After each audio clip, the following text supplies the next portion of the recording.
नमस्कार मित्रांनो, EPS 95 pension धारकांसाठी एक मोठी बातमी समोर येत आहे. 7,500 पेन्शन मिळणार का? ही फक्त अफवा आहे. आजच्या व्हिडिओमध्ये आपण जाणून घेणार आहोत यामागचं संपूर्ण सत्य, तेव्हा व्हिडिओ शेवटपर्यंत पहा.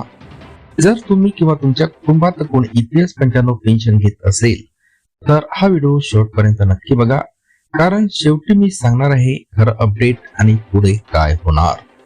मित्रांनो, सध्या सोशल मीडियावर जोरदार चर्चा सुरू आहे की EPS 95 पेन्शन धारकांना दरमहा 7,500 पेन्शन मिळणार आहे. पण वास्तव काय आहे? सध्या EPS 95 अंतर्गत अनेक पेन्शन धारकांना 1,000 ते 3,000 इतकीच पेन्शन मिळते. पेन्शनर संघटना अनेक वर्षापासून किमान 7,500 पेन्शन प्लस DA महागाई भत्ता यासाठी सरकारकडे मागणी करत आहे. या संदर्भात काही वेळा कोर्टात सुनावणी झाली आहे आणि सरकारकडे प्रस्तावही ठेवण्यात आलेले आहेत.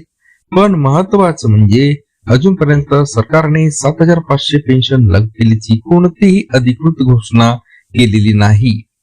म्हणजेच सध्या 7,500 पेन्शन ही फक्त मागणी आहे, निर्णय नाही. भविष्यात सरकार यावर निर्णय घेऊ शकते, पण आताच्या घडीला ही बातमी पूर्णपणे लागू झालेली नाही.